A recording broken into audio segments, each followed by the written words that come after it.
Maninder, does this make any difference? You said 65-35 even before the toss had been done. Now that New Zealand has won the toss, they'll be chasing on a ground that's known for having a bit of dew. Does your 65-35 change a bit? Yeah, it goes to 64-36, basically, because I think the Indian team, Indian lineup, the batting lineup is so big. If they click, it's going to be a 230, 240, which is not going to be very easy, even though it becomes difficult, as you said, when the ball is wet, when you're bowling later on in the second half of the game, it becomes difficult for the bowlers. But if you have that cushion, if you've scored 230 odd runs, 225, 230, then it gives your bowlers a cushion as well. And I think these boys are experienced enough. They know how to bowl in those kind of conditions. I would still stay with 64-36. Tell you what, I had said even before the team were announced that New Zealand are not playing their off-spinner, and Maninder here was asking me, how do you know toss is not done? How are you saying they're not playing the off-spinner? Guess what? They're not playing the off-spinner.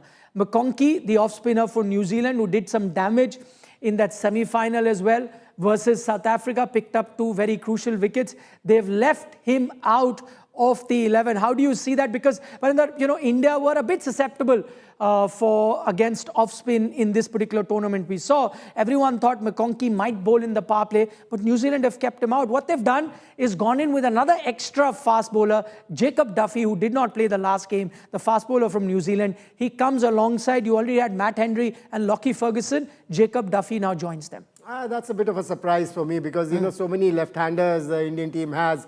And these days, it's become a kind of a norm that if you have too many left-handers, then, the fielding side, the bowling side normally like to have an off-spinner in the side. And they've dropped the off-spinner who was doing well, who was getting them wickets at the right time. So that's a bit of a surprise for me. And sometimes, when you're under pressure, because, we've been saying that New Zealand team won't have too much of pressure because there's not too many people in New Zealand expecting them to win the cup, or, it's not that the fans are not mad in New Zealand, but that pressure is always there. And sometimes under pressure, you do make such kind of decisions that surprise you.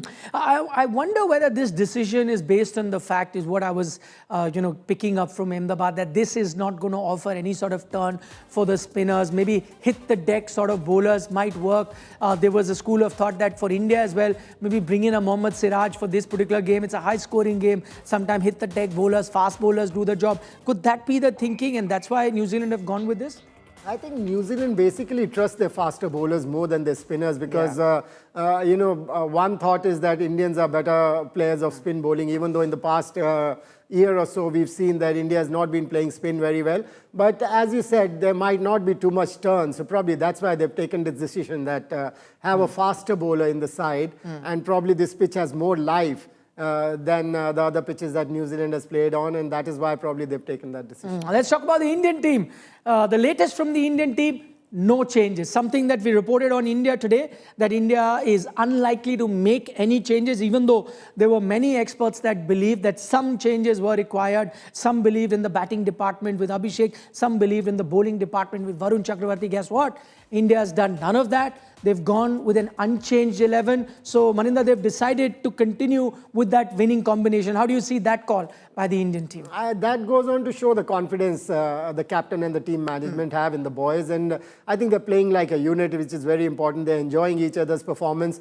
And probably the coach and the captain thought that we are going to continue with the same team, which is not a bad idea, basically, because anybody could have an off day. And to drop the 2 players that we were talking about, number one batter in T20 cricket, Abhishek Sharma, and number 1 bowler in T20 cricket, Varun Chakravarty. I think they're both 100% fit, and that is why they're playing. And this is what is needed. When you're not doing too well, the team management has to back you. And when they back you, you get that confidence, which you might have lost because you're not performing very well.